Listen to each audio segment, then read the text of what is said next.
Bienvenue dans cette Minute Utile du Musicien. Aujourd'hui, je voudrais vous parler d'un truc parce que j'ai eu plein de messages, beaucoup de messages sur mon mail, des gens qui me disent voilà, j'ai un super son à la maison, j'ai mon ampli, je fais péter, j'ai tout, j'ai la guitare, la sangle, le médiator pile poil comme John Petrucci et j'ai les mêmes godasses, mais à la maison ça sonne comme lui, mortel. Et puis quand j'arrive en groupe, on m'entend pas.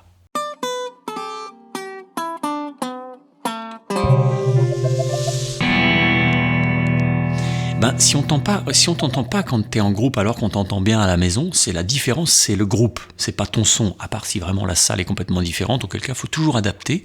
Moi mes sons, en fonction de la salle, de la scène, de l'endroit où je joue, j'adapte parce que ça répond pas pareil, ok ? Donc là c'est une première chose.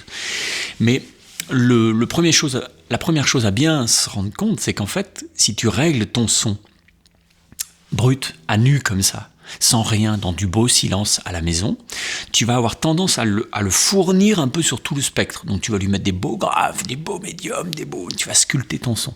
Mais sauf qu'après, dès que tu es en groupe, cette sculpture-là, elle sonne plus du tout pareil parce que tu as des effets de masque qui se font avec le son de tes potes, de ta batterie, du bassiste, du clavier, les chanteurs, je sais pas ce qu'il y a dans ton groupe, d'accord, la guimbarde électrique. Donc ce qui se passe, c'est que au moment où tu cherches ton son, d'accord, si tu le fais dans du silence nickel, tu vas pas trouver le son qu'il te faut quand tu joues en groupe. Parce qu'en fait, ton son, pour qu'il prenne place dans un groupe, il faut qu'il soit sculpté pour ce groupe-là. Si tu joues avec un autre groupe, avec un autre son, ton son ira plus, il faudra le modifier. De toute façon, il faudra le modifier. Donc le truc à faire, mon conseil, c'est que quand tu cherches un son à la maison, tu dois pas le chercher alors qu'il y a du gros silence, tu dois le chercher en mettant un disque de en gros ou un backing track, je sais pas quoi, mais tu te débrouilles toi, ou tu peux le faire toi-même pour que ce soit vraiment pile poil, où tu enregistres ton groupe super bien, sans toi, pour voir comment ta guitare va se mettre dedans. Ça c'est une très bonne idée, ok ? En tout cas, tu dois chercher ton son à la maison en écoutant ça à peu près au volume que va jouer ton groupe. Donc tu mets ton CD à fond, tu mets ton playback à fond, et tu cherches ton son là-dessus. Et là, tu auras moins de surprises. Tu auras des surprises qui vont être liées à l'endroit, à la salle, comment elle sonne. Mais tu auras moins de surprises en termes fréquentiels, de dynamique, etc. et de gain. Parce que d'un seul coup, ton son, il sera dans l'environnement final, dans celui qui va se passer après. Ça, c'est méga important.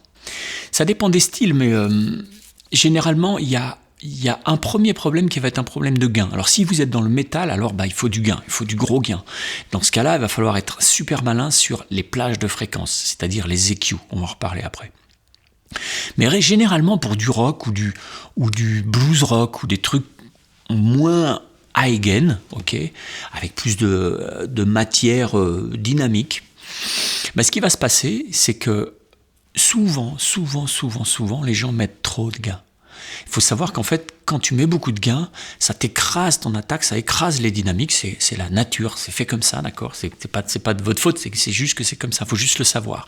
Et du coup, en groupe, si tu as trop de gain, tu auras beau monter, si c'est pas bien prévu au niveau des fréquences, tu auras beau monter ton son, on t'entendra pas mieux, parce que tu n'as plus de dynamique pour percer, d'accord ?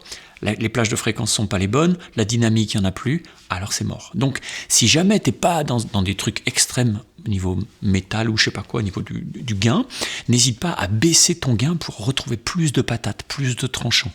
Ensuite, tu dois l'étudier au niveau de l'EQ, l'équaliseur. Au niveau de l'EQ, souvent, si tu règles sans le son du groupe derrière, tu vas mettre trop de basses, tu vas avoir envie de gros graves. Mais dès que tu arrives en groupe, tes graves se fritent avec les graves du kick, de la grosse caisse, et les basses, pourquoi pas de la basse, les graves de la basse.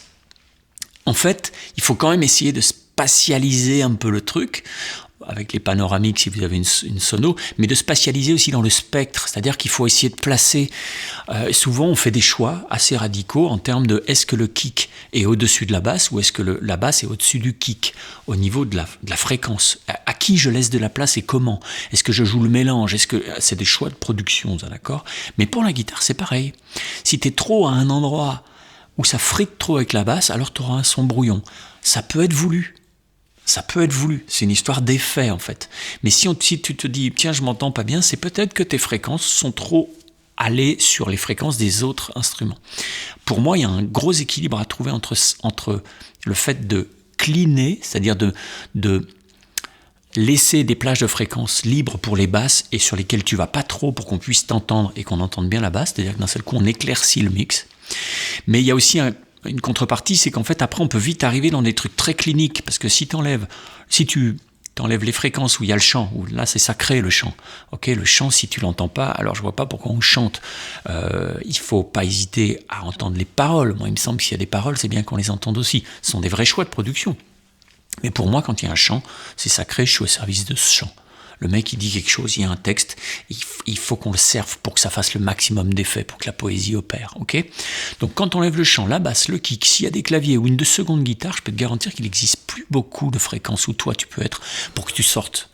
Et du coup, si tu n'as plus que ces quelques fréquences-là, cette petite plage de fréquences, à ce moment-là, ton son à toi, il peut vite être un peu clinique parce que t'as trop abusé sur le fait de je veux être entendu à un endroit précis. Et donc c'est un compromis à trouver entre je bave sur tout le monde parce que mon son je l'aime et je me restreins à une plage fréquentielle pour pouvoir percer dans le mix et en tout cas avoir un mix clair. Ça va être du challenge avec ton ingénieur du son ou ton groupe. Moi j'ai une tendance à aimer les petites structures, c'est-à-dire les trios, les trucs comme ça, power trio, pour avoir de la place. J'aime bien avoir mon son avec bien de la matière et du coup je sais que tout ne peut pas être énorme et donc il faut que chacun ait sa place, mais aussi je n'hésite pas à aller baver sur la basse si j'ai envie, parce que dans la vraie vie c'est aussi ce qui peut se passer. Je suis pas trop pour les mix trop cliniques où t'entends tout nickel mais il se passe plus rien parce que tout est surcompressé et tout est voilà. Je pense qu'il faut pas hésiter à revenir vers un peu de matière. On est très habitué aux choses très cliniques. Faut le savoir. Parce que maintenant, comme les gens savent bien mixer, ils abusent dans le fait de... Et puis souvent, on se fait un peu dicter la loi par nos ingénieurs du son.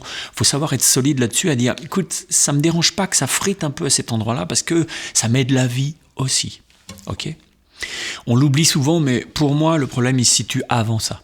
C'est-à-dire qu'avant le son, c'est-à-dire ton morceau, tu le joues, s'il est mal foutu, s'il est mal composé, si les parties sont pas au bon endroit, alors c'est mort de toute façon. Tu seras obligé de faire des coupes de malade dans ton son, ce qui fait qu'à la fin, ça sonnera comme ma petite sœur. Je pense que c'est vraiment super important, dès le début, dans l'arrangement, c'est-à-dire ta partie de guitare, elle est située où par rapport à la basse ? Elle est située où par rapport au chant ?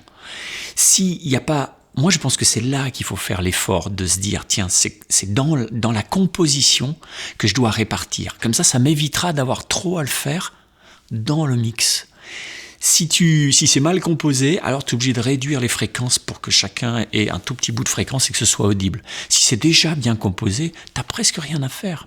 Parce que si tu le joues et qu'en vrai ça sonne, alors le mec il pose ses micros, il prend ce qu'il y a, il nettoie un tout petit peu pour que ce soit un peu optimisé et basta.